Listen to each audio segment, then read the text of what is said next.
1대1에서 벗어나면은 매매 시작. 그리고 시합이 시작된 거죠. 그러고 1대1로 돌아오면은 쉼표, 마무리, 휴게소 이렇게 쉬어가는 데죠. 그러고 나서 쉬었다가 다시 매매 시작이잖아요. 이게 1시합장, 이게 2시합장. 여기서 말씀하신 대로 예를 들어서 여기서 딱 샀는데 여기서 한 번에 딱 팔렸어. 그러면은 이쪽 늘리면 돼요. 이것도 생각해보세요. 2000에서 2200으로는 한 번 이겼다고 하더라도 늘리는 거 부담 없을 거예요. 근데 이미 계속 이겨가지고 3000 되어 있어요. 근데 여기서 이거 한 번 이겼다고 다시 3300으로 하자니 좀 부담된다 이럴 수도 있거든요. 그럴 때는 너무 부담되면은 루틴을 한 번 더 반복하는 거는 괜찮습니다. 많이 올랐을 때, 이 초반에 말고.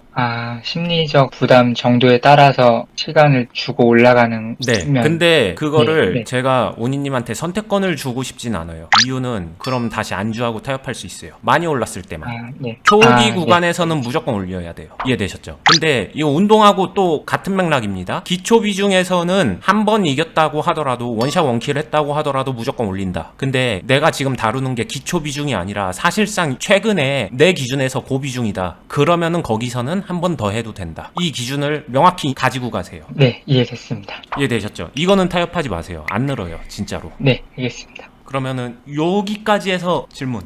지금까지는 더 여쭤볼 거는 없는 것 같습니다. 네. 그러면은 일단 매매 자세 첫 번째 거는 클리어 했습니다. 번외로 얘기하면요. 요거 습관 들이면은 되게 좋아요. 이거 손익비에 좋습니다. 들어본 적 있을 수도 있는데 잘하는 사람들이 특징이 뭐냐면은 이길 때 비중을 많이 써요. 사실 매매를 할 때 박스가 정직하게 나올 때 연승이 잘 나오거든요. 그때 비중을 좀 키워가면서 써야 되는 거예요. 그리고 졌다 하게 되면 바로 줄이는 거고. 이게 비중 조절을 자연스럽게 시켜줄 겁니다. 이해되셨어요? 계속 같은 비중 쓰는 것보다 이게 훨씬 나아요. 습관을 요 방향으로 처음부터 들여놓으면은 지금은 잘 이해되지 않는 손익비 관점에서의 이런 비중 활용이 요 습관을 토대로 좀 열매가 맺어집니다. 그러니까 요거는 충분히 훈련해도 좋을 것 같아요. 되셨죠? 예, 됐습니다. 네. 그 다음에 중요한 거. 같은 맥락이에요. 이거 제가 괜히 얘기한 건 아니고 두 번째 얘기 바로 하려고 한 건데요. 두 번째. 이거 중요해요. 같은 얘기처럼 들릴 수도 있는데 별도로 뺐습니다. 매매 임한 자세 두 번째. 실패 시 처음부터. 제가 말했죠. 3000에서 졌다? 어찌 보면 가장 큰 비중에서 진 거잖아요. 이거 받아들여야 돼요. 안 그러면 비중 못 늘려요. 다칩니다, 결국. 무슨 말이냐면은 제가 이 얘기를 왜 다시 뻔하게 하냐면은 보통 사람의 본능이 거의 다 그래요. 크게 베팅했는데 졌어. 더 크게 베팅하고 싶은 게 심리거든요. 그런 경험 있을 수도 있어요. 운이님이 그랬을지 안 그랬을지 성향상 안 그랬을 것 같기도 한데 이미 그런 경험 가졌을 수도 있고 아니면 주변에 보면 그런 사람들 되게 많습니다. 3000에서 깨지면은 본전 심리 때문에 4000을 박아버리는 그런 행동 되게 많이 하거든요. 절대 안 돼요. 이거는 제가 항상 얘기하는 유리하게 만들어 놓고서 키워가면서 유리함을 활용해서 공격, 이 습관 형성에도 되게 중요합니다. 그러니까 이거를 받아들인다는 건 단순히 나 졌으면 처음부터 해야 되는 거야. 단순히 이러한 맥락이 아니에요. 본능을 좀 거스르고 본능에 역행하는 훈련을 하는 거거든요. 그러다 보면은 자연스럽게 유리함을 쌓아서 공격한다. 이 습관도 곁들여질 거고요. 파동적으로 위험할 때, 리듬적으로 좀 깨졌었을 때 비중을 줄여서 조심하게 되고 시장이 안 좋아질 때 자연스럽게 한 대 딱 맞고서 조절하면서 낮춰서 방어할 수 있는 그런 방어 태세를 갖출 수 있게 되고 이런 모든 것들이 다 연결되는 거거든요. 이해되셨나요? 예, 이해됐습니다. 네, 그래서 매매를 하다가 그렇다고 해서 절대 지지 않겠어 그러면 안 돼요. 질 땐 져야 됩니다. 지면 처음부터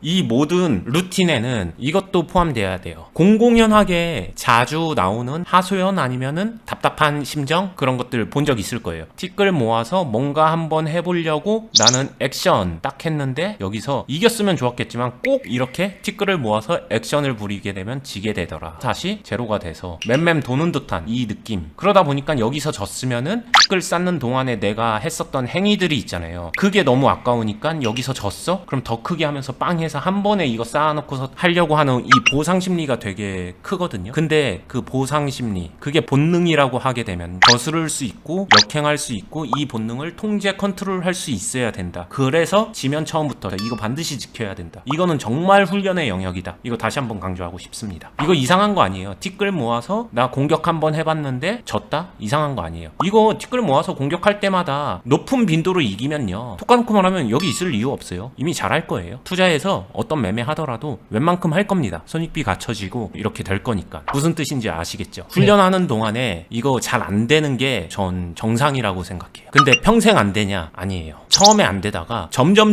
좋아질 겁니다. 근데 처음에 안 될 때 답답해서 여기서 타협해요. 그래서 여기로 돌아가지 못하고 여기서 그 다음 타협하는 가장 큰 정말 본능적인 본능이 뭐냐면 그냥 바로 한 번에 큰 비중으로 한 번 더 매매하기. 이게 타협하기 가장 쉬운 유혹이거든요. 이것만 끊어내도, 조금 오버해서 말하면요, 꾸준한 투자자 이것만 안 해도 될 수 있어요. 그 정도로 저는 중요하다고 생각을 합니다. 그리고 되게 본능적인 영역이라고 생각을 해요. 좀만 방심하면은 본능이 팍 치고 들어와서 나 졌어, 짜증나, 그전 거 아까워, 그래서 큰 비중으로 한번, 요번엔 진짜 맞을 것 같아 하면서 약간 쇼부 보는 그런 행동이 자연스럽게 나와요. 모든 투자자가 그렇게 나옵니다. 됐죠? 먼저 그 첫 번째 설명해 주신 거 중에 네. 궁금한 게 갑자기 떠올랐는데, 네. 그 실패 시에 그 처음부터 다시 돌아가서 이렇게 하는 걸로 말씀을 해 주셨잖아요. 근데 이제 어느 정도 실력이 오르면, 예를 들면 1번 2000부터 2200 이렇게 가다가 네. 실력이 오르면 2000부터가 아니라 뭐 예를 들면 2500부터 하게 될 수도 네. 있다고 말씀을 해 주셨는데, 그럼 그 시점은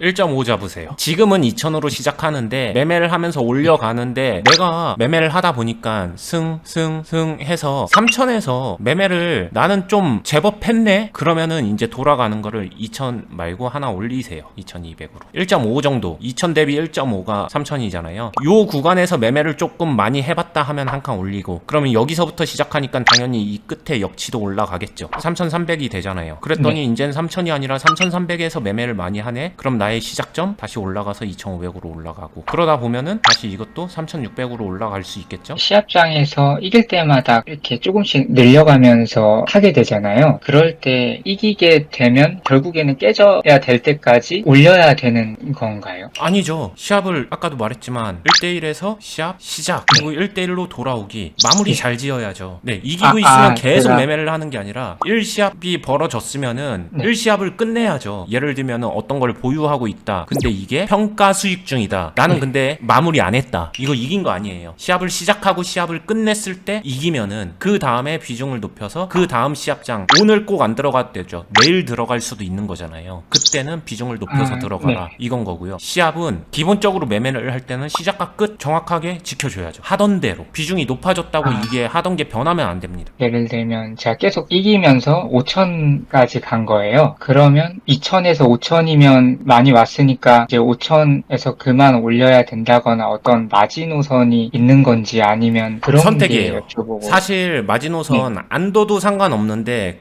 조금 어려움이 있으면은 2배까지만, 2,000에서 늘리는 거는 4,000까지만, 여기서 브레이크 걸고서 해도 될 것 같아요. 근데 나중에 되면요, 오히려 이 제약을 풀고 싶을 겁니다. 저는 그래요. 저는 이 제약 없는 걸 좋아해요. 근데 그 전에는 제약 걸고 하셔도 돼요. 이거 약간 안전바 같은 거다 생각하시고 2배까지만 늘릴 수 있어도 충분하다. 어차피 지금은 다루는 비중 자체를, 컨트롤하는 비중 자체에 적응하고 여기에 대한 역치를 올려가는, 힘을 길러가고 비중 다루는 컨트롤을 늘려가는 거니까 요 정도면 충분하다. 근데 이렇게 했는데 나 더 늘릴 수 있을 것 같은데 하면은 이거는 늘려도 된다. 제한은 풀어도 된다. 요 정도 선에서 이건 선택하셔도 될 것 같아요. 2,000에서 했는데 2,500에서 멈춘다. 이건 안 됩니다. 이거 의미가 없어요. 안 늘어요. 네, 이해됐습니다. 이 두 개는 클리어를 했고, 마지막 세 번째, 이거는 제가 처음에 얘기했었던 그 얘기로 돌아오는 거예요. 안전과 수익은 다른 길이에요. 특히나 투자에서는 같은 길이라고 착각하면 안 됩니다. 그러다 보니까 제가 오늘 운이님한테 매매 임한 자세를 알려준다고 했었잖아요. 꼭 안전을 신경 써야 되는 건 맞지만 안전이 제일 목적이 되면 절대로 안 돼요. 투자에서는. 그거는 뭐 지지 않을 수 있겠다, 뭐 그럴 수도 있겠지만 안전을 제일 목적으로 하면 결국에 집니다. 이길 수가 없어요. 정해져 있는 시합이에요. 그리고 다르게 말하면요, 절대 이기지 못해요. 안전이 제일 우선이 되면. 그러다 보니까 투자는 어떤 마인드로 해야 되냐, 저는 이게 되게 중요하다라고 생각하는데, 적당히 안전해야 돼요. 완벽한 안전을 추구하면 안 됩니다. 매매를 하면서 당연히 리스크를 받아들이되 그 안에서 안전한 길을 찾는 거지, 완벽한 안전을 찾는 게 아니에요. 절대로. 완벽한 안전을 찾는다라고 하게 되면 다시 말하지만 예적금 시장으로 가야 됩니다. 무슨 말인지 이해되시죠? 예, 예, 됐습니다. 그래서 이 주객이 바뀌면요, 되게 무서운 게, 사람은 옆에서 듣고 뭐 그랬다고 하더라도 스스로 생각하는 게 어떤 특정 방향을 정해놓고 있으면요, 결국에는 그 방향으로 갑니다. 그래서 생각의 결, 생각의 방향이 어디를 바라보고 있는가, 이게 투자에서 중요하다라고 매번 강조하고 있거든요. 그리고 다 동의를 하지만 실전에서 이런 게 어떤 식으로 잡히는지 구체화되는 그런 부분들을 다들 잘 이해는 못 하시는 것 같아요. 무시하는 게 아니라 경험치 차이일 수도 있고 여러 가지 느낌의 차이일 수도 있고 한데, 제가 다시 한번 이거를 강조해서 얘기하고 싶은 거는, 투자를 하는 이유가 뭔데? 수익을 내기 위함이고, 수익을 내기 위해서는 어떤 행동을 해야 되는데 라고 하게 되면은, 안전한 걸 추구하는 게 아니라 리스크를 어떻게 잘 받아들일까, 어떻게 해서 리스크를 상쇄시킬까, 어떻게 해서 리스크를 최소화시킬까, 리스크 안에서 그걸 통제하고 줄여가면서 적당히 안전할 수 있는 그 길을 고민하고 생각해서 모색하는 거지. 애초에 안전한 길을 찾겠어 이러면은 되게 역설적이고 모순적으로, 이게 1순위가 되는 사람들은 필패입니다. 제가 본 게 전부는 아니겠지만 꽤 많은 사람들을 봐왔을 때 이렇게 해서 이긴 사람 못 봤다, 제가 확신을 갖고 얘기할 수 있어요. 그럼 잘하는 사람들은 보통 어떻게 하는데, 이것도 정답은 아니겠지만 잘하는 사람들마다 스타일은 다를지 몰라도 자신이 어떻게 리스크를 짊어져야 되는지를 알고 있다. 그 안에서 그 리스크를 어떻게 통제하는지 알고 있다. 그리고 그 안에서 리스크를 통제할 수 있기 때문에 어떤 비중을 어떻게 써야 되는지를 명확히 알고 있다, 이거거든요. 이 길이 완성되지 않으면요, 결국에는 수익을 꾸준하게 낸다라는 거는 저기 뜬구름 잡는 얘기, 추상적인 이야기, 막연한 이야기, 이쪽에서 벗어나지 않을 거예요. 그래서 아까 다시 처음으로 돌아와서 얘기했었던 헬스장에서 그냥 100kg라는 무게의 상징성, 100kg가 너무 거대해 보이면은 보통 60kg 요 정도, 제 기준에서 말하면은 그냥 60kg 정도를 무난하게 들 수 있는 정도로 근력을 키워주게 되면은 수익은 난다, 투자 시장에서. 이렇게 생각을 합니다. 근데 여기까지는 키워야죠. 그리고 이 안에서 안 다치게 리스크 관리하는 거고, 그냥 무난하게 들을 수 있을 정도의 비중 근력은 키워놔야 됩니다. 이 정도가 돼야 저는 그래도 투자 시장에서 뭔가 하려고 하는 의미라도 있지 않나 생각을 해요. 어떻게 생각하시나요? 예,